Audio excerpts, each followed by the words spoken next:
Welcome to Doc Lanu's Story Time. If you enjoy this channel, please click the like button and subscribe. And don't forget to tell your friends about us. Now, let's get to the stories. Today, I have two stories for you by Grandpa Duck.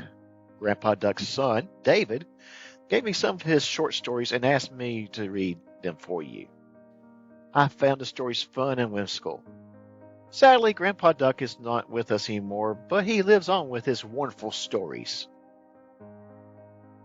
Clowns and Acrobats by Grandpa Duck. Squirrels can be a real nuisance by getting into your bird feeder.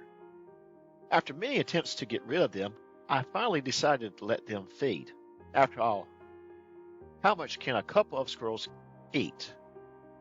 Now I just filled the feeder and put plenty of food on the ground. This way my birds and squirrels both have enough to eat. I think squirrels are an endless source of entertainment. We never know what act we are going to get on any given day. Bring in the clowns. This happens every time we have two or more squirrels feeding at the same time. One squirrel starts chasing the other, up the tree and down the tree, over to the two palms, and around the palm trees they go. One chase the other for a while, and then they change places. They jump long distances from one tree to the other.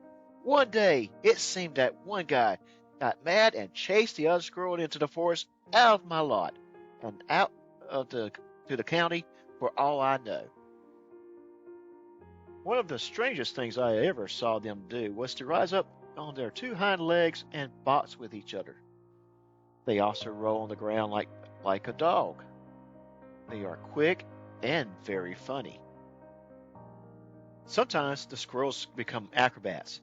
It seems like they think they have to put on a performance in exchange for the food they eat. One of our squirrels hangs upside down from the roof of the feeder and eats the seeds. I got too close one day, and they stopped everything until I backed off, while they jumped from one branch to the other. They sometimes slip and fall to the ground. I was alarmed when I first saw this, but the squirrel picked himself right back up and started jumping branches again. The final act of the circus comes right after supper as I am looking for my front window. It's the high wire act with the most daring of all performers.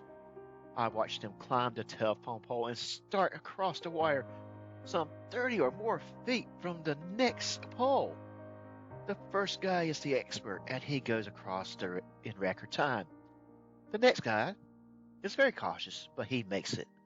The last guy is a little squirrel, and you get the impression that this is his first time. He starts off the small steps and gains confidence as he goes. Halfway across, my heart stops. The little squirrel slipped and is hanging on for a dear life by one paw. He swings and gains another paw and lifts him up until he is on all four. He has to go ahead. There is no turning back. Slowly, he takes a step and then another. Then he walks all the way to the other pole like a pro. The first one starts back, but halfway across, he stops and goes back. He is daring the others to do the same. They do it without any problems. Now the pro runs across the wire as fast as he can. Then the other two do the same, each in his own turn. They climb down the pole, and I can almost see them taking a bow as they go off to where each squirrel goes to bed. Praise God for clowns and acrobats. Let's read another story. Ozzy the Otter by Grandpa Duck.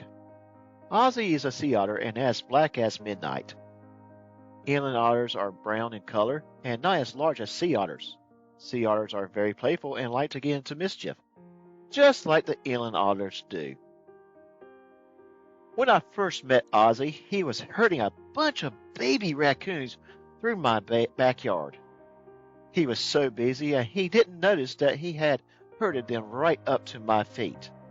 He stopped and glanced up with a guilty look on his face.